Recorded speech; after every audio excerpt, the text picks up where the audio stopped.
It's time for Geocache Talk. Whether you are at work, in the car, or wherever you are, we hope you enjoy this show about the great sport of geocaching.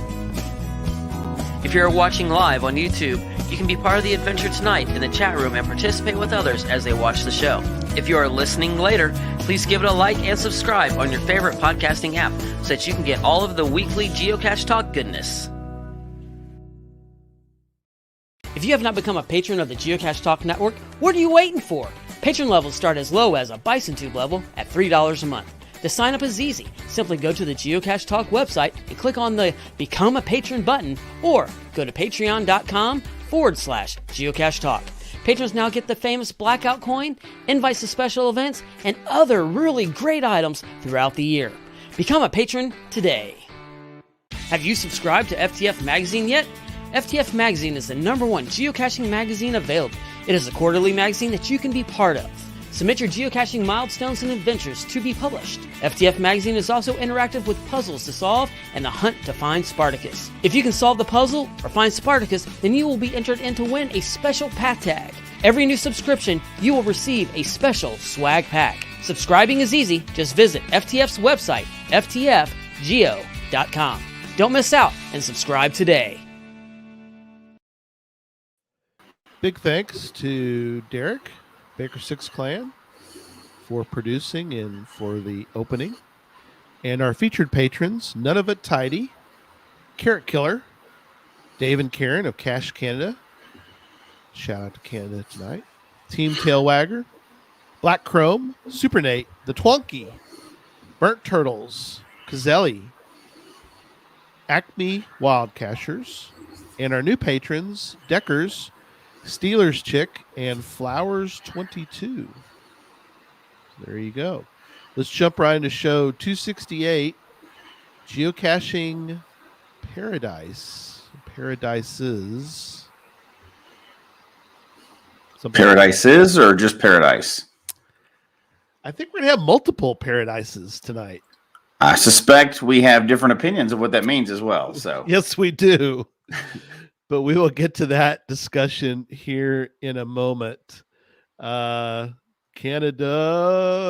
Oh, yeah, there you go. That was from Jeff. Does Canada have any of the geocaching paradises? Maybe. Yes, just maybe. Possibly. Possibly. We will get to that. But Okay, that's right. We got news first. We got news first.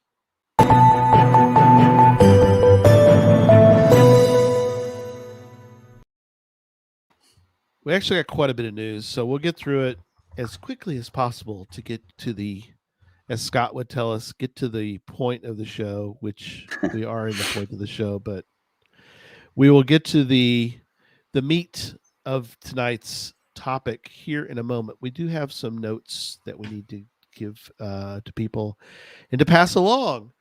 Some news. So one of the first news items I put at the top, so we'll start with good news at the end, and we'll put some sad news at the beginning. So it's a sad day for geocachers around the world.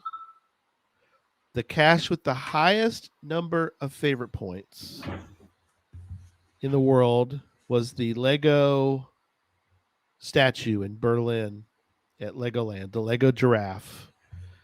The giraffe has met its demise. It has died. Sad. The giraffe is gone. So you know who the happiest is about that? The number 2 person. That's right. The person that owns number 2. Number 2 comes in second. The Yeah, former number 2. Yeah. I'm sure they're thrilled to know that they've now got the number 1 most favorited geocache in the world.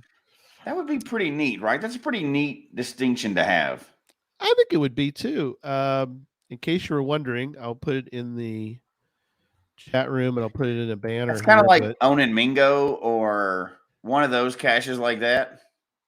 Yeah. So in case you want to play along at home, the now most favorited cache is GC11.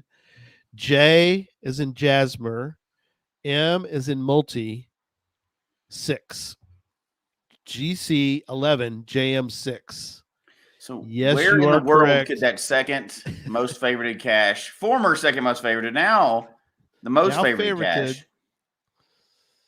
Yeah. Where do Or you do you think that? do you have a distinction between most favorited cache and most favorited active cache? I don't think you have to put in the act. I mean, I think you assume it's active, don't Isn't you? that kind of like longest running mega or longest continuously running mega? Isn't it something like the distinction there?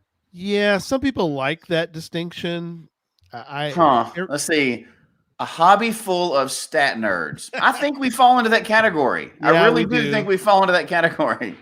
We do. We do. The event thing is obviously comes up every I'm just time I poking the bear with mention. that one. I don't care No, you're personally, but no, I I think agree. it's funny. But yeah, Geist Des Hagen, and I apologize to all our German fans out there because I'm sure I didn't say that correctly at all. But you know, Maybe you did. maybe I did, maybe I didn't. Who knows, right? Um, it is now number one, and um, as far as active, Mm-hmm. 9,049 favorite points. It's in Hessen, Germany, or near Hessen, That's Germany. a lot of favorite points. It is. That's for just a one lot. cache. It is. Interesting. Yeah. Just that. But what does it got to be like, though? So I have a few caches that get hit frequently, and I get a lot of emails, but Right. not to that level of frequency, right? Like, can you imagine having like the most favorite cache in the world? Your email has to be like hundreds every single day. There's no way to read all those. It's impossible. Right. No way. No way. Yeah.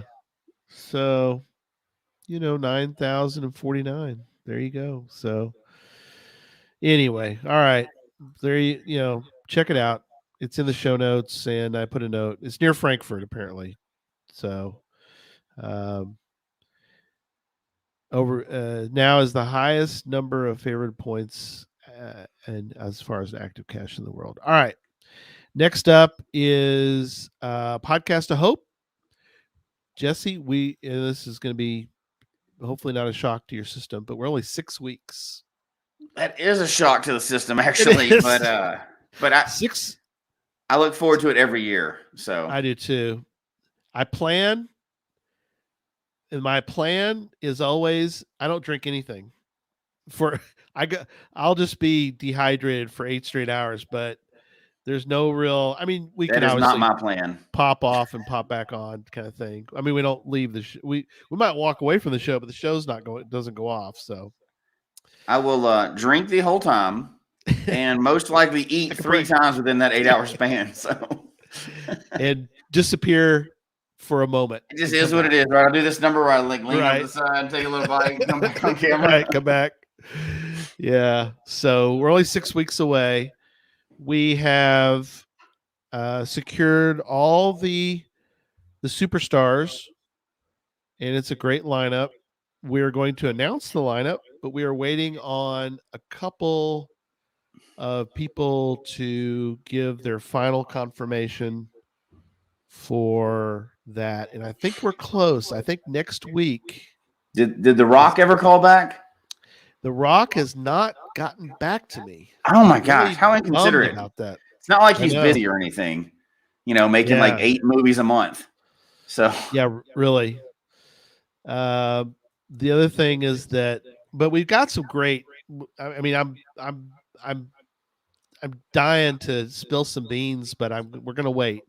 But I'm very excited. Every year, I'm always excited for who we got. But it is. It makes everything else we do all year long really pale in comparison. Yes, and there's no way to compare anything else we do to that one 8-hour day. Yes. We have a new link. We've partnered with St. Jude. I can announce that part, which everybody knows, but we've partnered with another kind of arm of St. Jude. They use a program called Tiltify, and we're going to use them this year for our platform for the for the fundraising.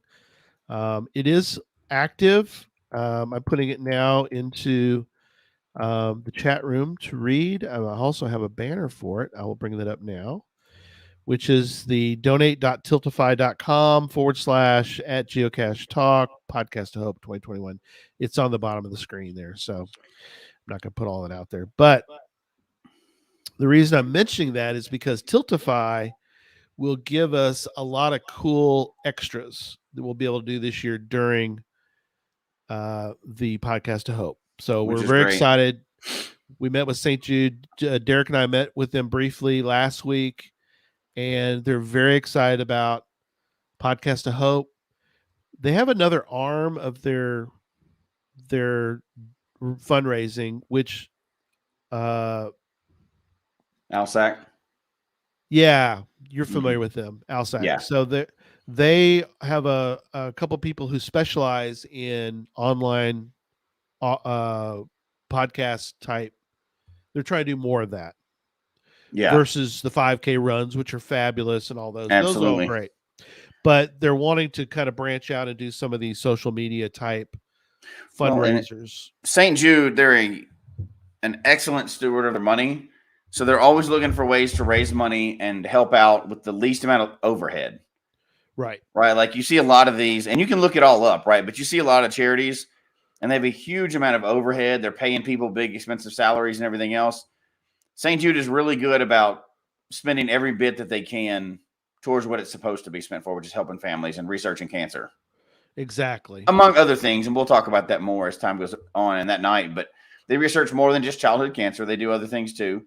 Right. Other childhood diseases, but it's amazing organization, of course, and it should be another great year of fundraising for them. Absolutely. Yeah. I know it's just what we do is just a drop in the bucket for them, but it's what we can do, right? Right.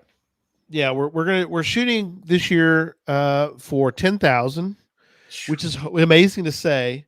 We used to say like we're going to try to get to 2,000. We're going to really try really hard. We've always met our goal. This will be our 6th year of Podcast to Hope. Last year we wanted to get 8. We made 10. So why not try for 10 this year? Shoot for 10, right? There you go. I'd rather fail big than not try. Yeah. Yeah. And so we're looking forward to that. And we're going to announce the schedule soon. Next is, I do want to mention about Cache Fest. Don't forget, July 16th, 2022. I know it's a long way off to talk about. There we go. There's Cache Fest. Thank you, Derek. He's producing well tonight. There's the photo or our logo for Cache Fest. That's really awesome. It is a long ways off, but let me tell you, we're already needing to focus. The Cache Fest folks are really focused on that event. And one of the things you can help us with are back here is don't drop it and break it. The fundraising, the fundraiser for that event, which is right there. Wait, I haven't put these in the system yet. So, are the coins? These are pre-event guitars, pre-event coins, and it really does make a big difference if people could really help us out. Again, without pulling back the curtain too much or talk about too much because we need to get on to the show, but it's a weird dynamic for megas. All megas go through this, which is you basically start out with $0 and then you're committed to paying for things, because when you start to try to secure a location or you're trying to secure different things, we're going to have a blues concert. Well, you got to set that up. That costs money. And you start out with nothing. It's fascinating too to see what's behind the scenes, right? It really is. Yeah. Like we've been lucky enough as a group that, we get to talk to people from megas all over the world, but really getting in. So if nothing else, after this is over, we're gonna have a blast and everything else.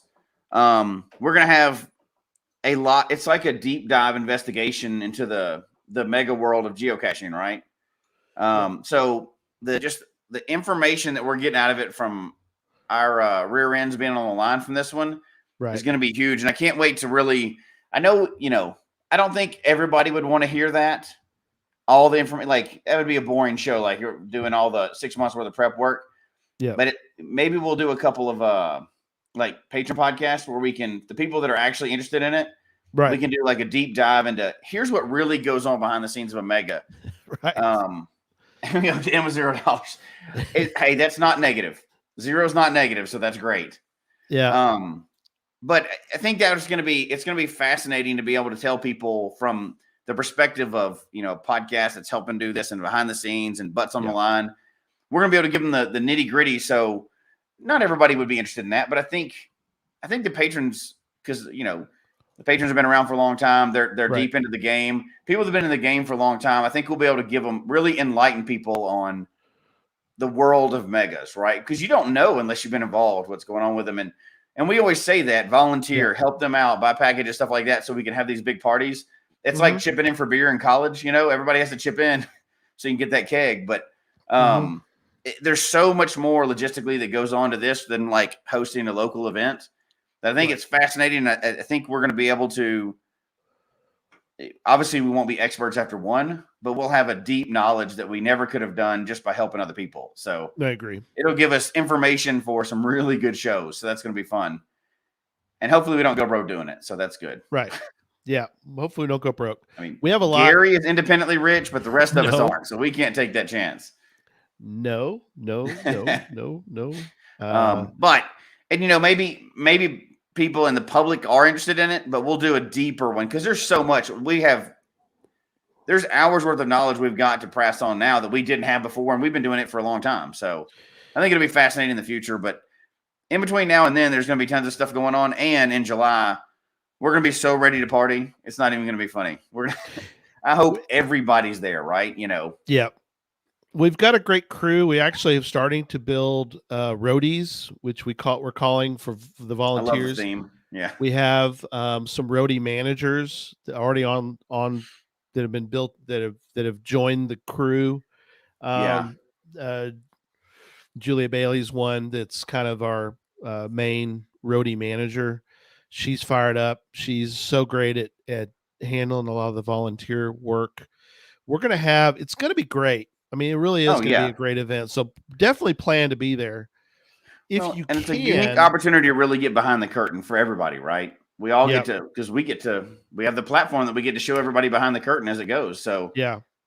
So hopefully, if you're able, thank you if you can, buy a set of coins or buy 2 sets and give a set away or something. I mean, that's the message tonight. If you can, help us out. So, all right, let's get into this topic. Wait, that wasn't the show? I thought we were done. We're not done. We got to before the 20 mark. So there you go, Scott. We're good. We made it before. And you didn't even spill any beans, and I know you want to. I know. Oh, gosh, I do. Yes, I do. I got another one I put in the notes, and I don't even want to talk about it yet. So don't go there. We don't have. Yeah, we can't do that tonight. So let's talk about this topic. So I thought about this one day. We have talked about, and you were like, didn't we talk about this? And you're like, well, kind of. So the show you and I did, which was about creating a possible paradise within a city. We talked about the idea of adding a geotour, adding really cool gadget caches. What would it take? Challenges. What would it take? And then could you kind of put all that into one city and then make it into like a mecca where people would want to come and really dig in and geocache? I think in fairness, though, we never got it. We got tons of answers. We never got one concise answer to that, which is actually an answer in and of itself, which we'll get into. But we have tons of people that had a lot of information about what that would look like and what the answer to that is, what the definition of that is, but I don't think there definitely wasn't one agreed upon answer, right? I mean, everybody had a different opinion. Yes, you're exactly right. I like what you did, UDAC. Now I have the Paradise City song in my head. I think that was on purpose. We will not sing that because 1, it would be horrible, and 2, we would go to copyright jail. Yes. Oh, MPM. Yes, thank you. Yeah. Yes, we will be calling upon you. Yeah, absolutely. We'll have a sign up. We're kind of too far out probably for that, but we will definitely have a sign up for the event. It'll take a huge amount of people, and that'll be something that we're going to talk about too more because we have the opportunity to be so transparent with it. We'll explain exactly what it takes to do everything on the Mega. Right. Absolutely. This is a little different. This is current paradises or current meccas out there in the world. Not that there's ways you could maybe make one, and maybe we'll do that show also again. I think that'll be our next project, right? Let's see if we can create one after the Mega. Right, afterwards. Make a city and make a paradise. Make a paradise. So what goes into a paradise? Again, okay, we're going to throw out the caveat, which is everybody's paradises are going to be different. We know that. Yeah. But what are some maybe common threads that are out there that would make for a consensus of items is what we're hoping for tonight? Because again, and I'm going to throw it out there because we're not going to really talk about it because it doesn't fit what Jesse and I would consider. And we have enough knowledge, I think, and expertise that we would consider certain things yay or nay on paradises. One of them would be ET Highway. For someone, but not many, that would be a paradise. I would agree that falls into the paradise category for quite a few people. Okay. I know people, and I won't name names, right? Because we all know the names, the top 5 people, and people always talk bad about the people that find 100,000 plus caches. Yeah. But for those style of cachers, right? ET Highway and some of the ones out in California and those huge trails like that, right? That is paradise because that is caching to them, right? Like they're not spending 5 hours hiking for one cache. They're getting hundreds. They're getting 100 a day or something, some insane amount of, to some people, not necessarily me, but I would say some people, now a large section of people, that is a geocaching paradise, and they don't want anything else besides that. They want bump and jump, right? Just go. I like that bump and jump. That's pretty funny. No, you're right. They probably would disagree with us on our opinions of geocaching paradise, but I think for some people, that's what they want. Yeah, Tom's saying ET High would not be a paradise for me, but I'd do it with a good group of people. And that's something that we do agree on. Jess and I have talked about. I want to do it once. Mm-hmm. I don't want to go back. Whereas I'm thinking that a geocaching paradise location, you might want to go, oh, let's go back again. There's more to do. Maybe that's a different way to look at it. I like Mini Mag had cash all year t-shirt. And for Jesse's case, t-shirt and shorts. That's right. As far as ET goes, we'll get off of that one because we're going to talk about many other things tonight. But that is also one for another show and a future project that we're going to talk about. So not tonight. We're not talking about tonight. That's for another show.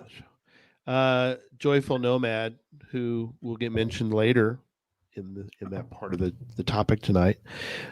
They say no. Right. And for some people that's torture, right? But right. We all admit there's a segment of the game that they are power cachers. And for power cachers, something like ET Power Trail, I mean the name's there, right? I mean that's their thing. Now, to the bigger audience, we're going to talk about a different type of paradise. Right. So a few items, and again, I'll see, Jesse, what your thoughts are. I put these in here with the thought that what constitutes a geocaching paradise, and I want to get your thoughts on these. The first one I'm going to mention is actually came from Pathfinder 33. We threw this out to the network Mm-hmm. to see, and we got some great answers. I mean, it's the Geocaching Talk Network. I mean, come on. These It's almost people like they do this for a hobby. yeah, these people do it. I mean, they could get paid for this somehow. I don't know how, but they could. Um, but they Pathfinder 33 had a good answer, or I think a good answer. I mean, I kind of skewed it, but There you go. let's see your thoughts.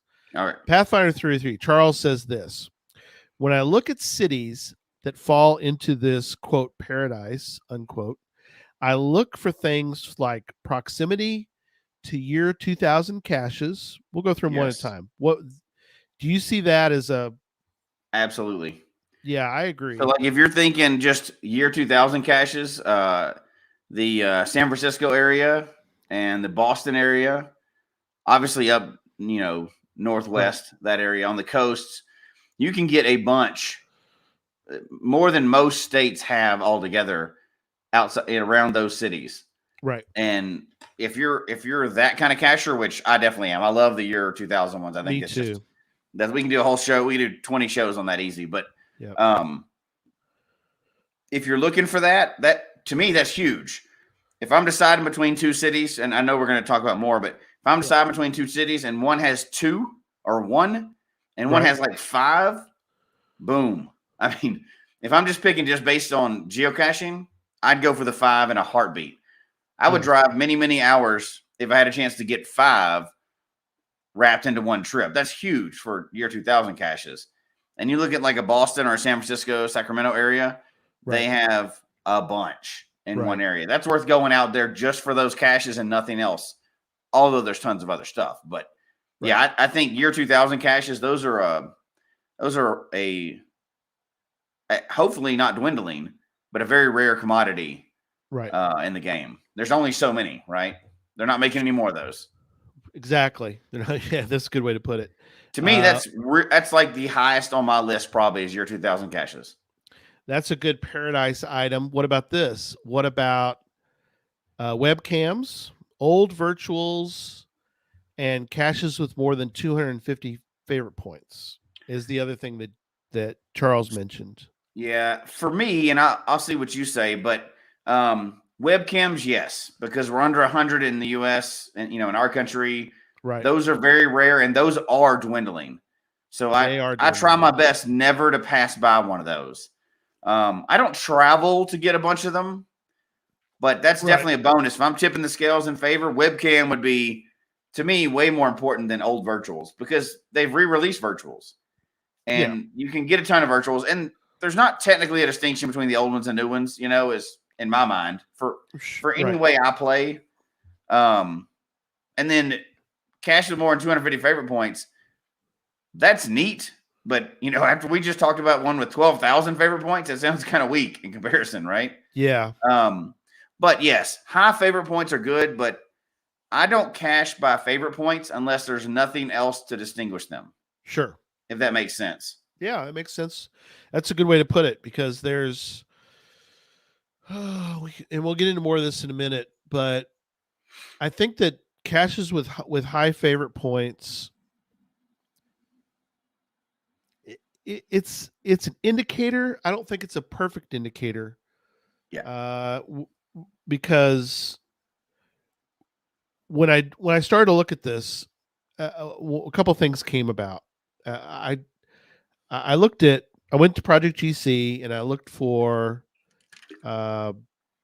favorite points, and I will spill the beans in one area, so get the bean spilling thing prepped up, Derek. But I'm about to complete another book, hopefully in time for Christmas. There you go. Which is, it's a 501, no more 201 books. It's probably been my last one, just to let you know. Probably not gonna do this anymore.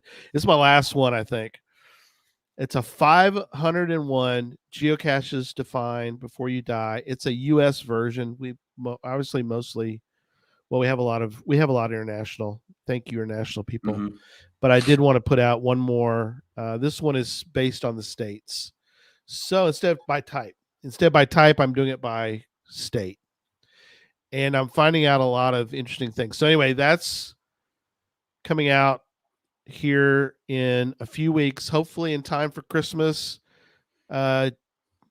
Cheesy plug, sorry, but the book is coming out. Oh no, Gary just spilled the beans. You knew he was going to get you on that one, so Yeah, that was the point. But anyway, but in the process of doing that, in the process of this preparing for this show, there's a couple things that happen with favorite points, which is when you start looking at favorite points. So I was like, okay, well, internationally, we'll start with the internationals. We're going to work our way back to the States as far as paradises. When you start looking at that, guess what? There are a lot of, this is no shock to anybody, but there are a lot of geocachers in Germany. Yay. We love you, Germany. Thank you so much. But guess what? They do a lot of geocaching in Germany. they do. Which means they get a lot of favorite points in Germany, which means they give out a lot of favorite points in Germany. One of the comments, skews everything. Germany skews everything. It kind of does in a sense. You've got to take them differently. You can't compare favorite points across countries because not even from region to region. No, you really can't. What's crazy is that, and I think Charles mentioned this, is if there was a heat map where you could do which would be kind of cool to look at. Yeah. Wouldn't it be cool to have a heat map of where the favorite points have fallen all over the world? Well, Germany would be solid bright red. There's no way to. You can't tell me that with all these caching computer experts we have out here, there's not one of those already. There's got to be a heat map for favorite points out there. You would hope that, or somebody would create one, but it is amazing to look at the number of favorite points that are given out. Yeah, Jeff agrees. Needs to be a heat map. Maybe he mentioned it. Here's what I would say though. It's regional though, right? Like a cache with 500 favorite points in Germany may not be as popular or may not be as cool as one with 200 favorite points in a little bitty small town. Yes. Right. Because, we've talked about it before, like the creep, the point, favorites points creep. So everything spreads out from around that one. You just favorite them because you're just on a trip or whatever, Right. But when you drive through those little bitty small towns and you find one, there's every one around it has like 0 to 3. And then one of them has like 200 points. You're stopping at that one. Right. You're going to pull over and check that one out. Yeah. Yeah, Janice is right. Yeah, there'd be a big, we're going to talk about Gilby here in a minute, but there would be a big red dot around that little area, Moorhead, Gilby, Fargo area. Yeah, definitely. So one thing is, and I'll stop giving shameless plugs, but the book is based on not favorite points. It's based on popular, which is a Wilson scale. The Wilson scale, which is one of the things that Pizza Ninja mentions, having a Wilson favorite heat map, which would be kind of cool too. So again, that's different because the Wilson algorithm is based on if you were able to give a favorite point, did you? Not whether it has a total. So it's so I go by most popular, which is a different scale. We'll talk about some other day. But anyway, yes, there are situations around the country and around around all the countries where so GeoRick, thank you. He's down in New Zealand. He mentions 40 favorite points here in New Zealand is a great cache. See, he knows that because he lives there. So it's a little more isolated. You can't just drive down the road to New Zealand. Right. Yeah, right. That's true. A little bit harder. But for GeoRick and the folks that are in New Zealand, shout out to New Zealand, they kind of understand their scale. So you have to kind of understand the scale around you. Yeah. I would agree. So that's good to know. So favorite points is helpful, but it's probably the kind of. last indicator. Yeah. So some other things that were mentioned for an overall paradise theme, and we'll get into actual places here in a minute, but highly favorited caches we just talked about, well-maintained caches. Oh This is gosh, kind yeah. of this is a harder one to sort of pin down, but what I've noticed though is that as I started looking for potential georexes, please don't try it. It'd be you'd have to get a lot of ramp up to try to get across the water. No, it's not going to work. Never mind. So the thing about it is that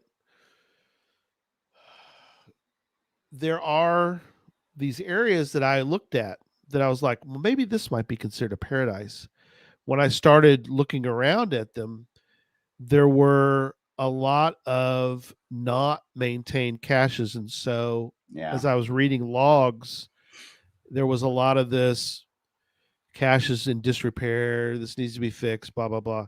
So they were highly favorited, but yet they were a mess. And so for me, I immediately kicked them out the list that we're going to talk about here in a minute. Do you think HQ with, you know how they do all these souvenirs all the time, right? With the new, Right. like what was the one with the museum and everything else? The moving around the little things. Do you think they could install something where, like, if a cache goes into maintenance mode for more than like 60 days, one of those little things pops up like a maintenance icon, and whoever goes out there first to check on it, like, gets credit for it or whatever. Gets credit. You know, and it can go and send in a full report to the reviewer, like, here's where it is, look at this, here's the shape it's in. You know, like if the owner doesn't respond or something, that could be a way to help the reviewers out. Right. Because you get like, you know, collect souvenirs or not souvenirs, but, you know, you get so many and you get a badge or something, you know. Sure. It seems like they have the ability to do that now. Right. Or just ones that haven't been found for like 2 years. The lonely caches. Yeah. Yeah. So you get a lonely cache badge for it. I like that. And only the first person that goes and clicks it gets it or whatever. Yeah, because, you know, on you and I use Cachely, and we might see a lonely cache, and we're like, that's intriguing because it's a lonely cache, so we might have to go check that one out. Yeah, and we've talked about that before, but there's a lot of ups and downs to hunting lonely caches. Boy, there is. You're going to get burned several times. Yeah, you might, because a lot of them are a mess or not even there, you know. What about unique caches? That's another item. Would you throw that in your paradise potential? Yeah, I mean, it's hard to say, right? So I went on a trip. I've talked about it before, but down to Florida because there was a very unique cache down there at the time. It was a 5-5 virtual, which there was only like 13 in the world at the time. Now there's more, but we made a trip. That whole trip down there where we got tons of caches or whatever, it was built around that one cache. Yeah, we were going to go get that one cache because it was such a rare cache type. I think there was 8 at the time in the U.S. So we were like, well, we're going for that. So our whole group built the whole trip around that one cache. So unique caches, yes. I mean, now everybody defines unique probably in their own way, right? Sure. What's a unique cache? That's probably a whole segment for sure. But yeah, if there's something really unique like that, that's probably a huge driver of why you would go check it out. Now, I don't know if that makes that a paradise, but adding that to the other things, I think quite possibly could be. Yeah, I think that the idea that in my thinking or my opinion is that when you see something funny, is there any way to fire Tom? No. How do you find a unique cache? Unique up on it. That's right. I'll be here all night. That's right. He will be here all night. Oh, Tom. Good Tom. Oh my gosh. I think that for me to make a paradise is that it needs all these items, or it needs a good portion of these items to make it to that. It's almost like a build up to a, you know, like a thermometer, you know, like the old cartoon thermometer that breaks and oh yeah, you know, it's not real, but it's like, you know, the cartoon character is in bed and it's got the it's in it blows up the thermometer. To me, that's what then you're at paradise Right. level, which is all these different items put together. And So while I think that's different for everybody, yeah, the more of those you put together for each, like whatever your style is, yeah, the more of those you put together, the more it falls into that paradise category for you, right? right, yeah, true. Like I may not want a power trail, but you get a year 2000, a unique cache, and a bunch of challenges or something, for all in one area, and you get to hit a bunch of your goals at one time. Yeah, that's climbing the ladder now. That's getting that thermometer up to where it's about to bust. Yeah, and I think that the idea also is that we've determined that the consensus around geocachers, you're never going to get a full. Not everybody's going to agree. It's a bell curve, No. It'd be but boring if we did. it would be boring if it did. You're exactly And right. we wouldn't have a lot to talk about every week for like 5 years in a row. So Yeah, exactly. if But we all agreed on it, it would just be okay, we're done. That's it. We wrap the show up. but it's fun to see. Oh, there's Australia. Thank you, Darren, for being there. I'm sure there's other people there. Australia. Thank you. In remote areas. Now, see, that's different. Now, he brought in Yeah. remote areas. If you see a high favorited cache in a remote area, that's something worth checking out. Yeah, that's sort of an anomaly. Why is it out Yeah. there? So, Darren, good point. Darren says, for audio listeners, Facebook favorite point percentage is definitely a better indicator, especially for caches in remote areas. Mhm. There is that what is going on type thing going. Absolutely, yeah. You're like, whoa, wait a minute. Mingo is a good example. If you're not familiar with, let's say you're a fairly new cacher and you hear about favorite points, you're like, oh, let me take a look around. And you're like, what the heck is going on here? Why does this cache have all these favorite points? It's got to make you curious, though. Yeah. Then you start reading, and you're like, oh, wow, this is the oldest cache in the world. Okay.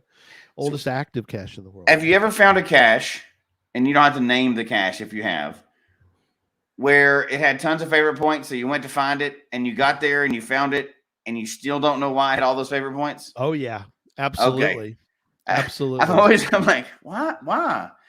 My first guess is sometimes like the original container or location was much better when it came out, and now it's just, the pill bottle under the bush. But yes, I absolutely. always find one of those, and like you don't want to be rude and like look through the logs, but you're like, wow, this wasn't even great. I don't understand, but things change. If it's an older cache, it can change quite a bit.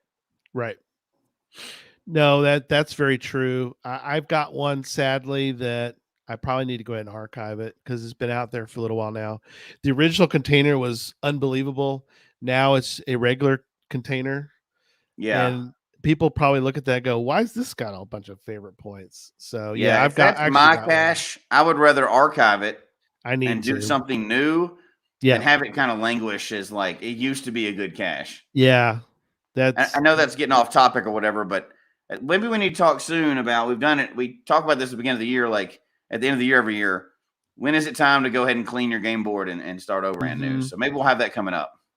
We need to. And because I'm going through it right now. I am wiping out caches. Are you really? Yeah, big time. Archiving.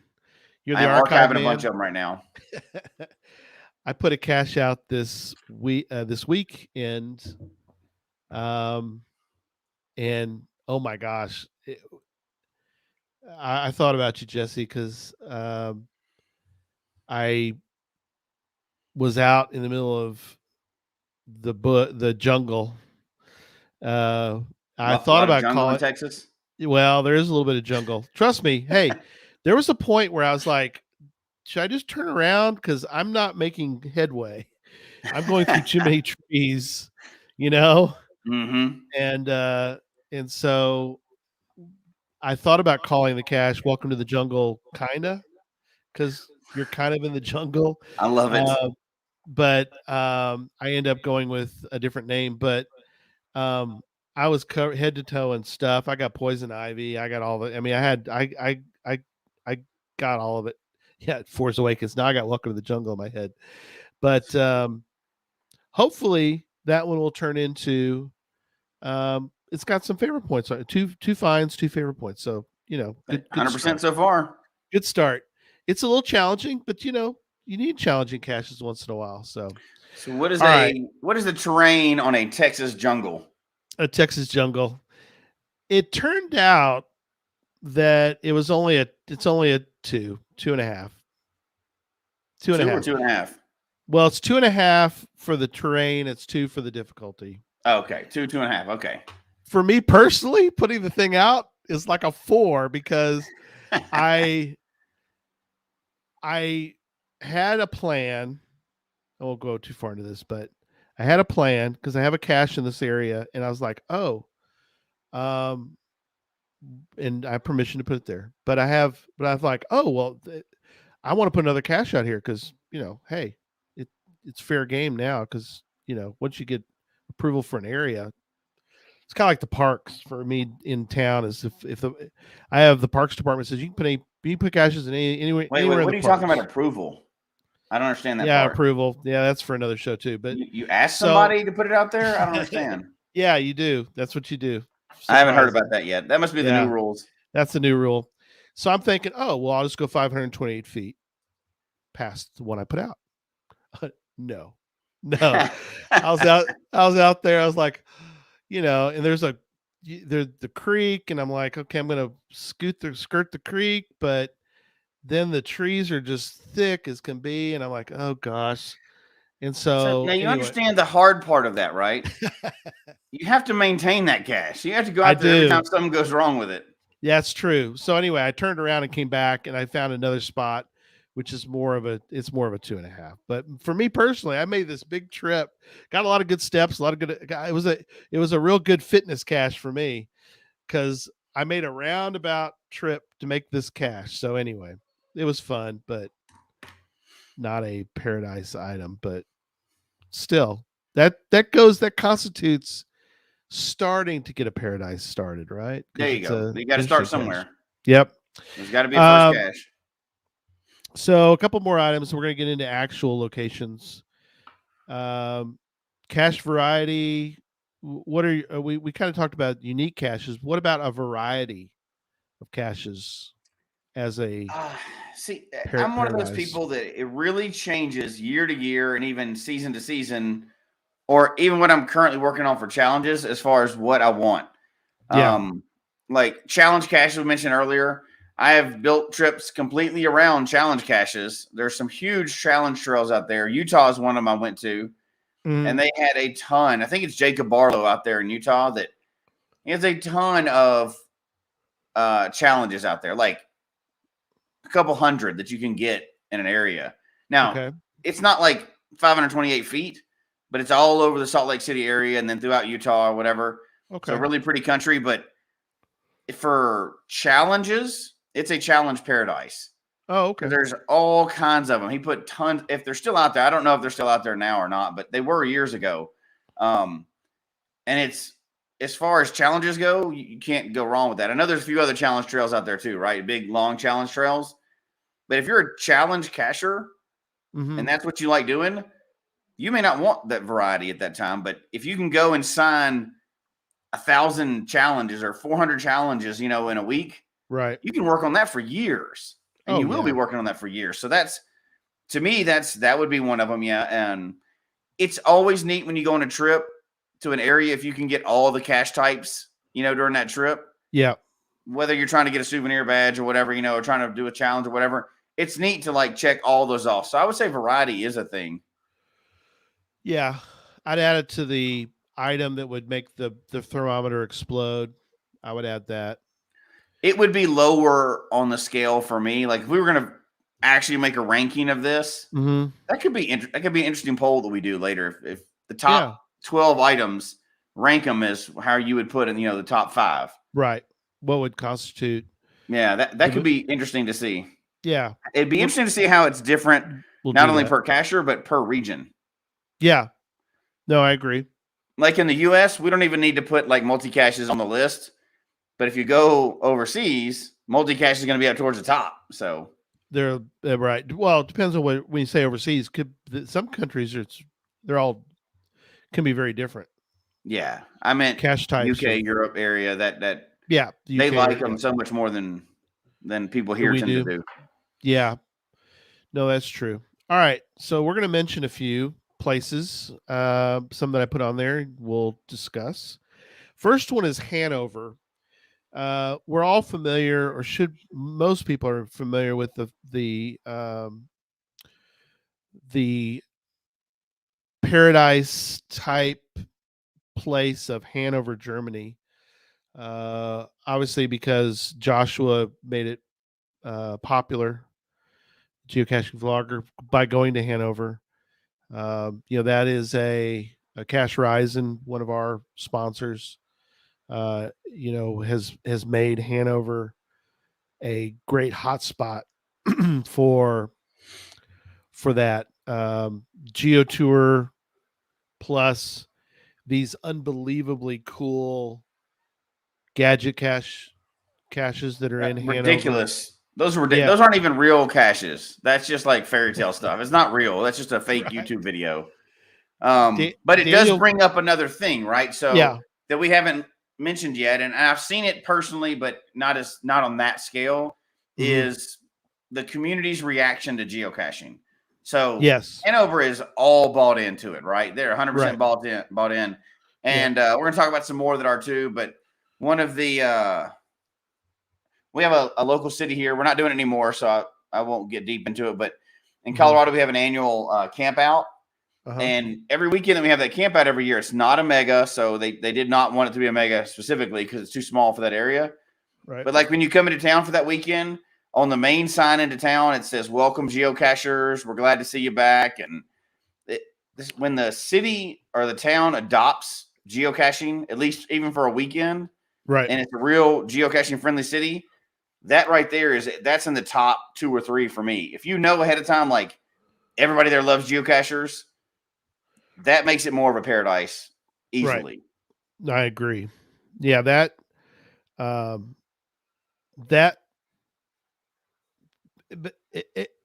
for those that have not seen them yet, go watch Joshua's videos. Go search, go find Joshua geocaching vlogger.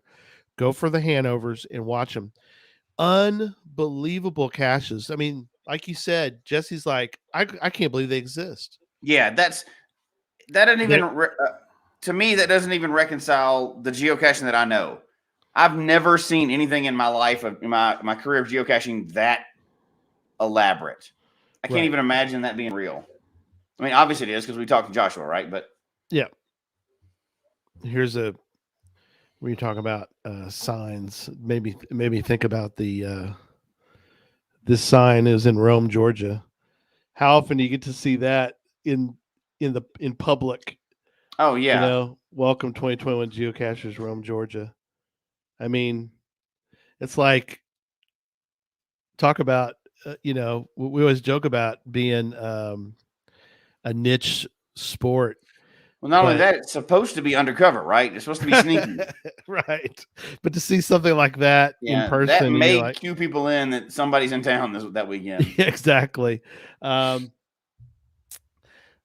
yeah, go check them out. I mean, there's a car in Germany, and he's got 1,000 of these kind of different caches, but there's a car that the car company let them put a car out front that is a multi-cache within the car. So you got to go from that's so crazy spot to spot within. And this is not a junk car, not like you find out in the middle of the wilderness. I mean, it was a decent looking car, but you open it up and you got to figure out all the parts within the car to get to the location. Anyway, okay, enough of that. Again, I just couldn't imagine that happening here. It's outrageous. Yeah. So another place overseas, a couple we're going to talk about. Another one is Prague, in the Czech Republic. Definitely go check out the caches in Prague. It's amazing. The again, fair points don't really work well, but go look at the caches that are in the Czech Republic. Go look at, they have gigas we talk about how a giga is such a huge thing, which it is. We've only had one. Sorry, Jesse, you didn't get to go, but there was one. I'm still waiting on the first one in the U.S. Yep. And so definitely go check them out. That's what the direwolf's like. Yeah, Check them out. Check them out. So Prague is another great idea. Why do you think it's so much more popular? Just because the population is more concentrated, or? I think that's part of it. I'm not quite sure. I think that reason why it's popular in the Czech Republic is because of the spillover from Germany. I think that being close by, I think that the mania of geocaching, which is fabulous, has spilled over into some of the. So then just transfer that over to Germany. Then why is it so popular in Germany compared to here? Yeah, I don't know. How can they get 12,000 people at a giga and we don't? That's not a thing here as much. Part of it, I think, is population. The number of I think we could get a giga more often in the United States. One, if we didn't have 8 megas if we only had 1 mega every year. So that might number of events plus population density. Yeah. Okay. I can get around Germany, especially with their fabulous transportation, versus me getting to North Dakota. We talked about this before. Yeah, it's spread out more. 15 hours for me to get up there or something crazy. I mean, it's just, MPM says it's because of Hasselhoff, which, there you go. Hey, the Hoff, he's a big deal. That's right. Okay, another one is Canada. Not just all of Canada, although there's a lot of great caches all over Canada. But one of them is the geocaching capital of Canada. That's pretty bold that they did that. It is bold. I don't know what to think about this. The Canadians are going to have to help us on this, but there is a series of towns. I'm putting it in the chat room for people to take a look at. This section, this area in Canada, Irondale, Gooderham. Maybe I'm spelling this wrong. Sure. Tory Hill, Wilberforce, Harcourt, Highland Grove, and Cardiff are considered the hub for, as Jeff says, it's crazy bold. It is kind of crazy bold, but maybe that's what's needed, is for somebody to be crazy and bold. I'm waiting on somebody to declare that in the U.S. Geocaching capital of the United States. No, we have the Disneyland of geocaching, which we'll talk about in a minute. Yeah. Which is, I think, a great designation. We don't have a geocaching capital. I guess we have the capital city, though, because we have headquarters. Right. Yeah. But I don't know what to think about. They have a website, which is kind of cool. If you want to go check out. They have a geotour. Cool. Yeah, they have a geotour, the Geocaching Capital of Canada geotour. It's GT5D as in difficulty, although I'm sure it's not difficult. But, Happy Hodag says West Bend is the geocaching capital of the Midwest. That could be claimed. Yes, West Bend is on our list for tonight. So, all right, let me throw one out at you before we get to Jeff's suggestion. Okay. Just because we've already stepped on it a little bit. Would you consider GCHQ to be a geocaching paradise by our current standards? No. You're supposed to at least pretend for a minute. So here's what I would say. Naturally, you might think it is because it's got some unique caches there, right? You can only get the HQ icon at HQ. You're right. I could go either way with it by our definition of it, right? Like, obviously, it's one of the things that you have to do if you're a geocacher. People that are trying Yes. to check off those big things. Destination. But it does have close access to some of those big things like the triad stuff, right? You got Correct. the 8 cache, you got the HQ souvenir, you've got your well, the 2000 like the 8 cache, but you got the stash plaque is not terribly far away. I mean, you could do it in the same trip. True. Right. It's not right down the street, but yeah. There are tons of webcams in Seattle. Project 8. Yeah, Project 8. Not too far away. Yep. The GCD. There's a lot of 2000 caches. Yeah, the stash plaque. Stash plaque. And there's tons of webcams. And there's tons of highly favorited caches. So there are. It does kind of creep up on it. Yeah, it's probably considered a paradise. I mean, yeah, I mean, I think you would have to put it on there. Yeah, I agree. And it's very subjective, right? If you're talking about just the HQ tour, if you're totally geeked out, like I was when I went, sure, it's super cool. Yeah. When we went there, I took the kids and everything else. We went. Christy, who is not as much geeked out, she was like, "This is just an office. It's nothing cool here. Let's leave." Right. I'm like, "Okay, hold on, give me time. This is cool for me. I'm a nerd, and this is like the nerd store, nerd headquarters. You got to give me time." She was like, let's go find some other stuff. Let's go find caches. Very subjective, right? Absolutely. Bounce. Now bounce caches that I didn't know about when we were there before. Right.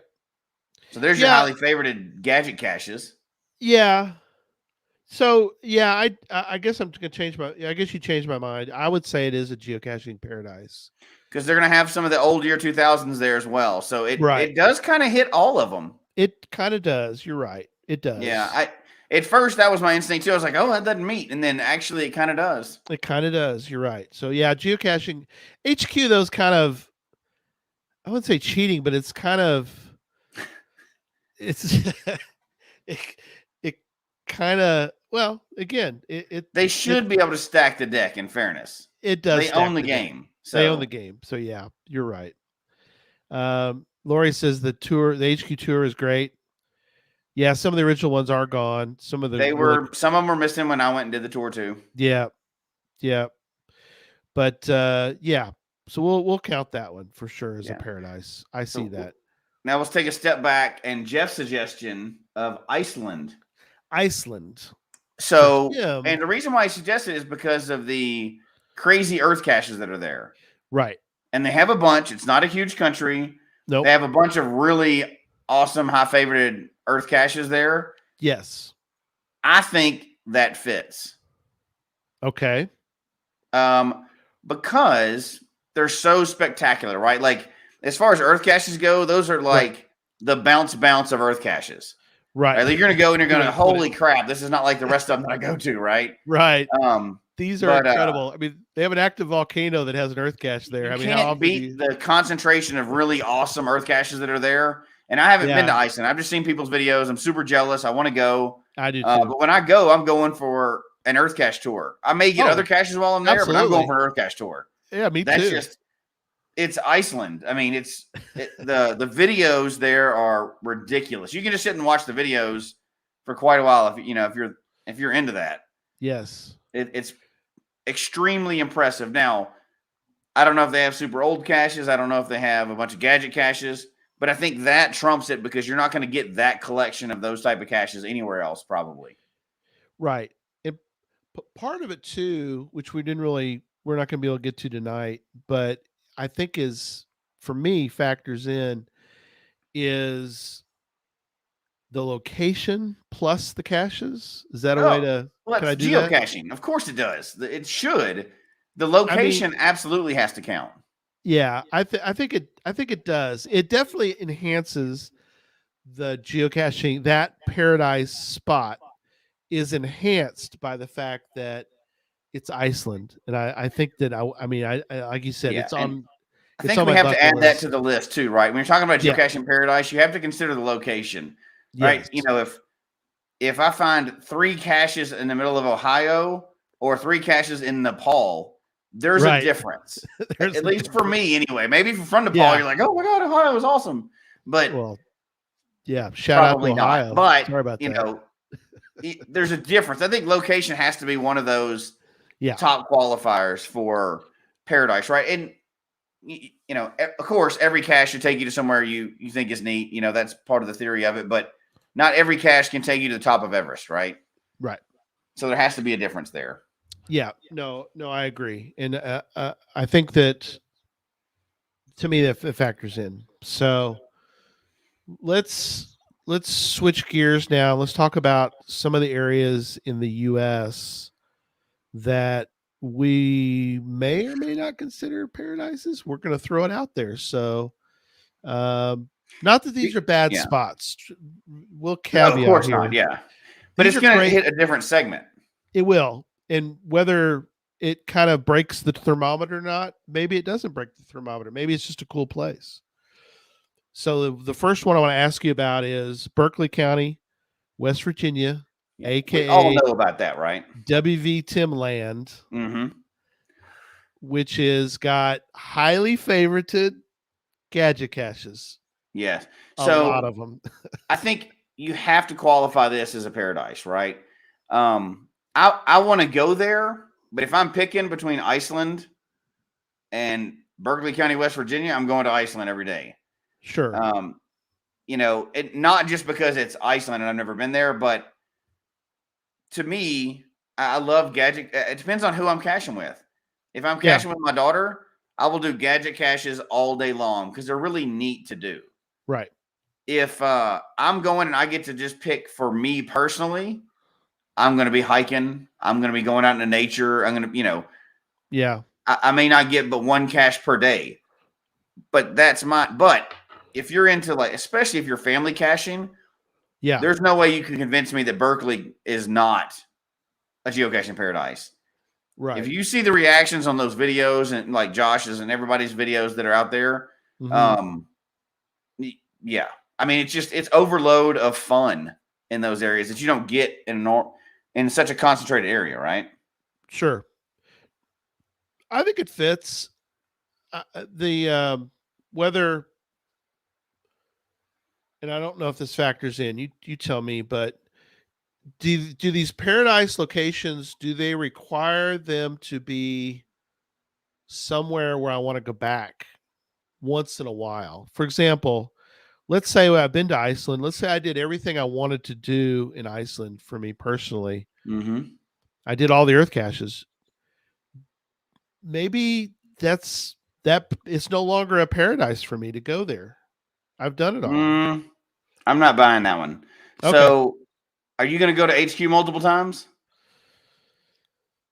Well, that's my question. Right. Yeah, I'm not. Unless there's an event there or something else, you've done that area, right? Like we only live so long. I'm not going to keep going back to the same place, right? So you only get to cache so much and travel so much unless you're one of those special people that gets to travel all the time, right? So if I've done Berkeley, then I'll move on to like another one we're going to talk about in a minute, Gilby. Yeah. What if Berkeley though? You probably go to Berkeley multiple times.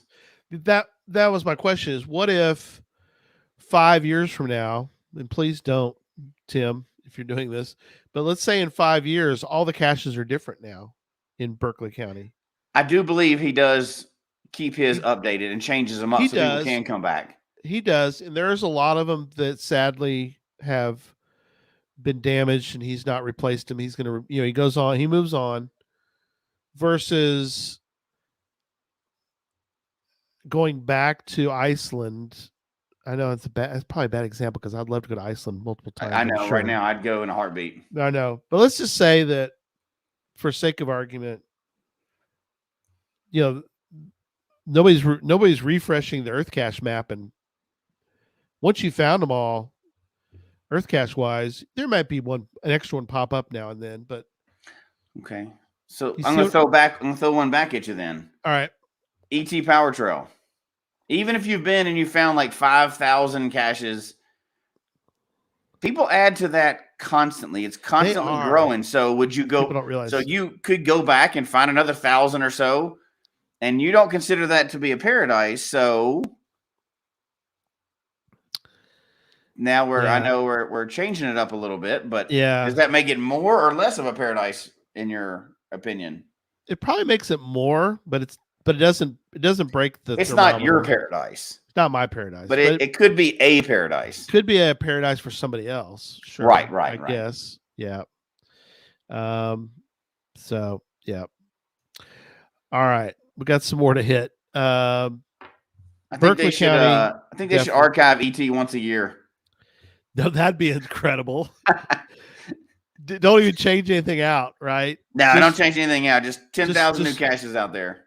Because at this point, as well, maybe people don't know this, but ET highway number 16, just for randomness. I don't want to do number 1 because it's different, but because it's a letterbox hybrid. But let's say number 35. That container is not the same container. No, and it won't be next week either. You go out there and right. That's not the same container tomorrow. Yeah, that's a different type of caching, but that's a whole different animal. But all right. You mentioned, and it's been mentioned already, which is the Disneyland of geocaching. Gilby, which is also, as was been pointed out, Gilby, Moorhead, Fargo. Yeah. The little hub. So that throws something else. And I know we've talked about Gilby a bunch because we really want to get there, but how about that as far as a qualifier? So Gilby, Fargo, Moorhead, if you're throwing something on the list and there's 3 really cool areas in close proximity. Yeah. Does that move it up the list for you? Yeah, it does. It makes the thermometer hotter. Yeah, for sure. You've added a lot to that. And what also to me adds more to this spot is it's got a great geotour. Mm-hmm. It's got great gadget caches. It's a unique part of the world. Mm-hmm. An active community. Active accepting community. Like they know about geocaching there. It's not like they don't know. Right. For the most part, probably better than the average location as far as maintaining their caches. Absolutely. It may not be a part that I want to. I mean, I may not want to visit Gilby here in a month or two.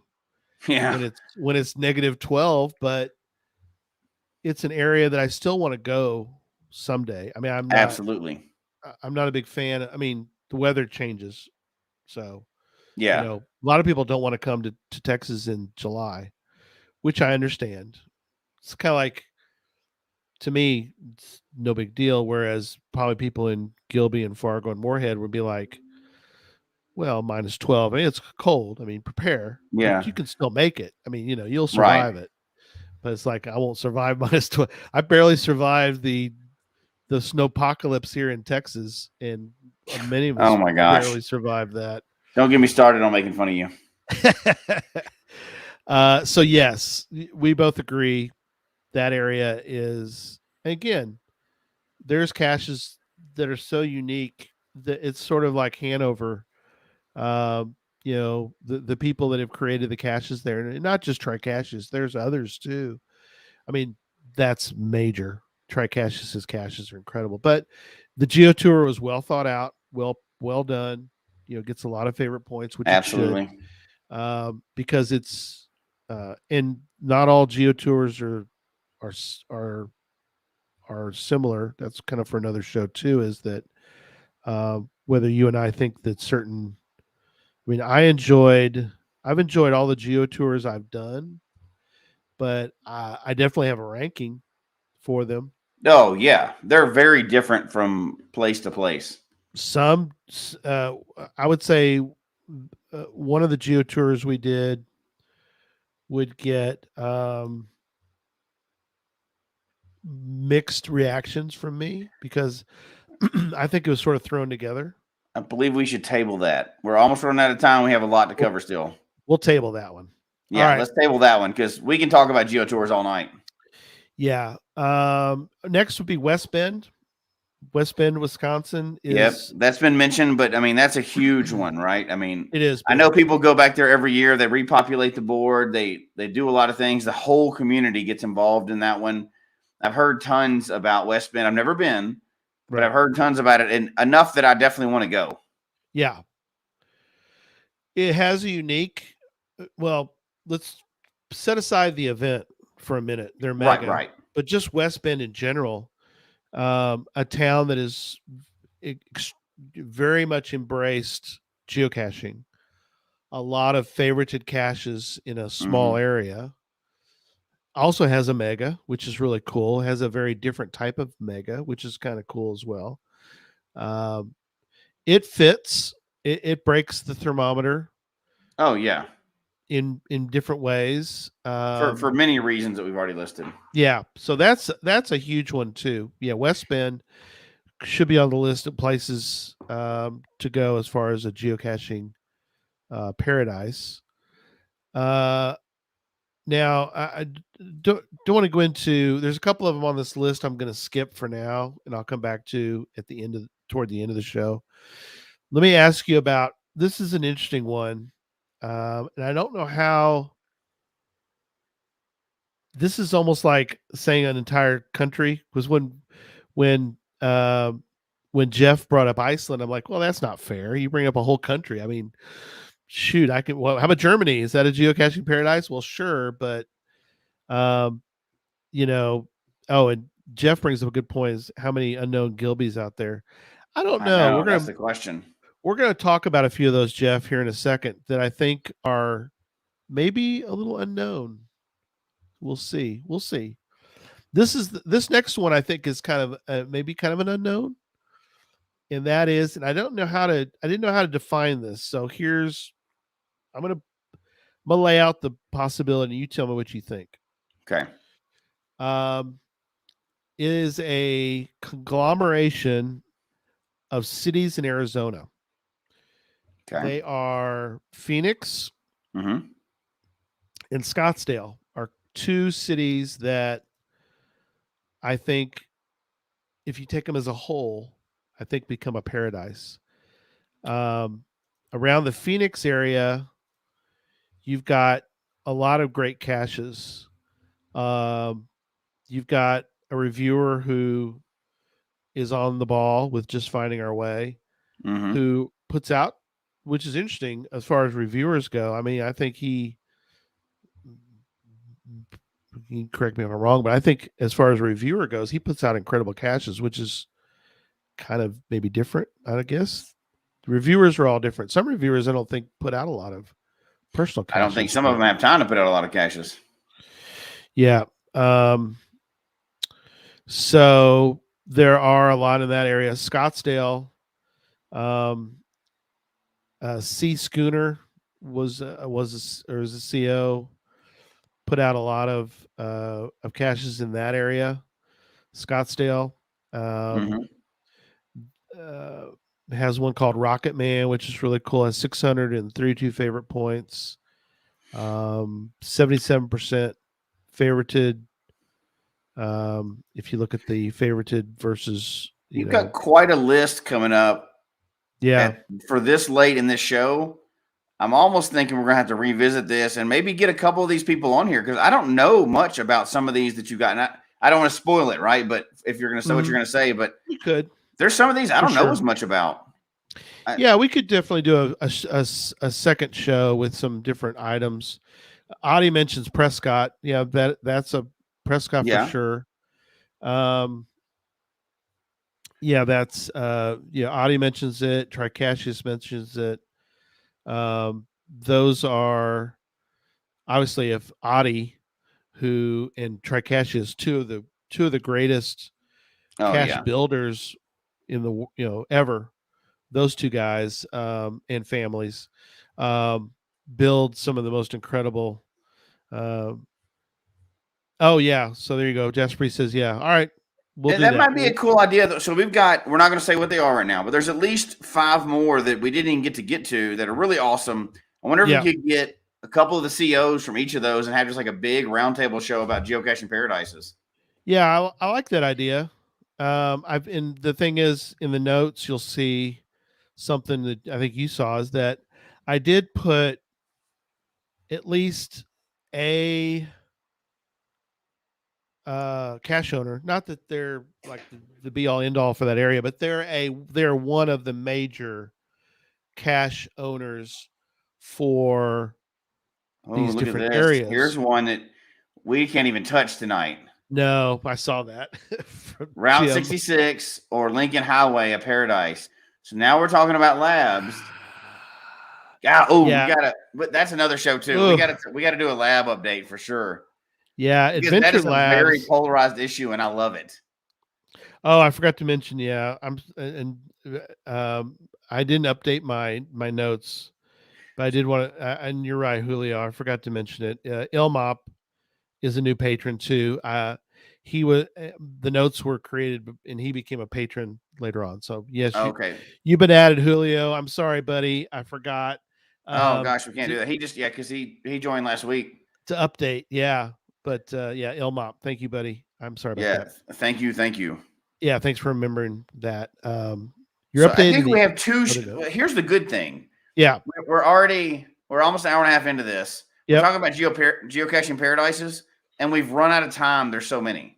there are quite That's a few. That's good news. It's So good we news. have at least a whole nother show with just the ones you've got listed here. And as was brought up, I think we're gonna have to hit the topic of labs too. Yeah, Labs have been out there for a while. There's tons of labs. Does it count as a geocaching paradise for lab series? There are a billion adventure labs now. There are a billion of them now, but how many adventure labs are? Oh, how many adventure labs are there? Can you look that up? I think you can. There are so many adventure labs now, Jesse. Now, I know some people in the chat room's opinion on adventure labs is not as favorable as others, but I think we need to have a good one. We need to have like a good debate show where we talk about adventure labs. Adventure labs really brings up a lot of split. Oh, yeah, it does. It's funny too. Oh my gosh. There are people that get downright angry if you mention an adventure lab because they're like, that's not geocaching. You're familiar with the polar opposite people. You have we go out of our way to do adventure lab, the one side of things where it's like we can't get enough adventure labs. Then you have the other person that they pause for a good 10 seconds and they go, those aren't real geocaches. Yeah. Okay. We're going to have a whole different conversation here in a minute. So, yeah. Do adventure labs because we didn't add that, but that's HQ. There's a lot of adventure labs up there. You could add that to the. There's a lot of adventure labs in a lot of places. There are. Yeah. There are. Okay. Well, we'll do an adventure lab show soon then. There's we need to get somebody that's on both of those polls, right? I hate them; they're terrible. And then these are the best things ever. Yes, that could be great. Yeah, so on this first half of this one, yeah, how would you define a paradise? If you're going to try to come up with your definition, and I know we're going to do it again, and we'll have the second half of the show, but how would you define a geocaching paradise? Now that we've talked about all this. Yeah. Cool location. Okay. That takes care of the location side of things. Cool location. Like this is like Jeopardy, but the opposite. Yeah. Like geocaching paradise is. Yeah. My what is answer to, geocaching paradise. I'd bring in what is a cool location that has unique, hopefully old, hopefully a variety of geocaches that, what did I leave out? Hang on. That are well maintained. I go with that. I would say because we're doing the universal definition, right? Mm-hmm. I think it's different to everybody, but a geocaching paradise for me is an area or a region in close proximity where you can get more than a few of your top goals, right? Whatever your style of caching is. Sure. And that subjective top goal list, whatever your opinion is, it checks off multiple boxes and you can get to it in a reasonable amount of time, right? Right. You can get to all of it if you have enough time, but usually you're talking about a weekend or a week or something. So I guess a gathering of a lot of those, whatever your top boxes are. Right. And Dave, as we're wrapping up, but as Dave mentions, still don't have a cool location. The cool location is similar to the idea of the breaking the thermometer, is that it doesn't necessarily have that, but if it has it, to me, it kind of helps put me over the top as far as cool location, cool gadget caches, cool unique caches, cool variety caches. Year 2000, unique things. Oh yeah, an accepting area, well-maintained caches. The web, there's a huge list, right? Yeah, there's a whole laundry list, as it were, or the whole. But if it checks most of those boxes, then that's what to me defines that. It's like, I don't know what they're. Again, it's hard to say, but you'd be like, okay, yeah, a higher density of your top goals in one area. It checked enough boxes that I go, yep, it made it. It made the list. So yeah. All right. Well, I think we will keep everything else for another time. We got to. There's a few of those in there that I'm not that familiar with. Yep. Next week, Jesse and I are going to do a show about Halloween caches on Halloween. Spooky. Well, that evening. So stay tuned for that show. Also, very soon, hopefully next week, we will be doing a show on the schedule for Podcast to Hope. So we're hoping to do that sooner than later, since we're only 6 weeks out. We want to give people a chance to know what the schedule is and all that. So I guess your final thoughts? Same thing. Looking forward to Podcast of Hope coming up. Yep. That schedule is going to be good. I want to talk about this Geocaching Paradises again, but I also want to talk about the lab cache because I think that's going to be funny. Yeah. The different opinions, which is part of that is why I like this game so much. I know I've said it a million times, but it's just one game. But there's so many different opinions and ways to play it that you can actually have decent discussions about it and enjoy it, right? Like it doesn't just get stale. I think the game would have gotten stale 20 years ago. Yeah. If there wasn't so many different things and so many different aspects to the game, which is fascinating to me. In different ways, like you said, that people play differently. People enjoy it differently. Yeah. Joyful Nomads. Thank you. I did promise them we're going to talk about, well, you talked about their area a little bit. They're in the Sacramento area. So you did mention that is a potential. So we're going to add that. Oh, and we only mentioned it for the year 2000 caches, but there's so much more there. For example, so for me, like talking about Iceland, New Zealand's another one. Just get to New Zealand. Gosh, to me, that's it. It's geocaching paradise just because I'm there. Even if I find one cache, it's like I'm there. I'm in a paradise. Yeah. That doesn't count, but still, it's one of those places in the world I want to get to. That's for a different. For sure. So, all right. Thanks everybody for a great night, and we'll see you. Tuesday night is Gadget Talk, so we don't see you before then for something. You never know. We'll see you Tuesday night for Gadget Talk. Good night, everybody. Good night.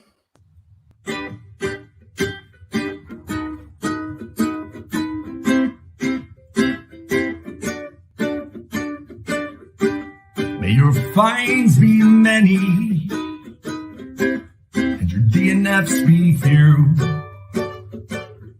May the terrain and difficulty both be less than 2. And whatever it is you're looking for, may it find its way to you. And may we all meet again. Folks, we hope you've enjoyed the show tonight. Please email us your comment at geocachetalk@gmail.com. Don't forget to follow us on Twitter, Instagram, and Facebook. The show can be found on Apple Podcasts, Stitcher, Radio Public, or Spotify, as well as at the Geocache Talk website. Don't forget to click that subscribe button below and ring that bell notification so that you can see and hear the show on a weekly basis. And tell your friends about the show. Get them involved with us in the chat room. And until next week, don't just talk about geocaching, go geocaching.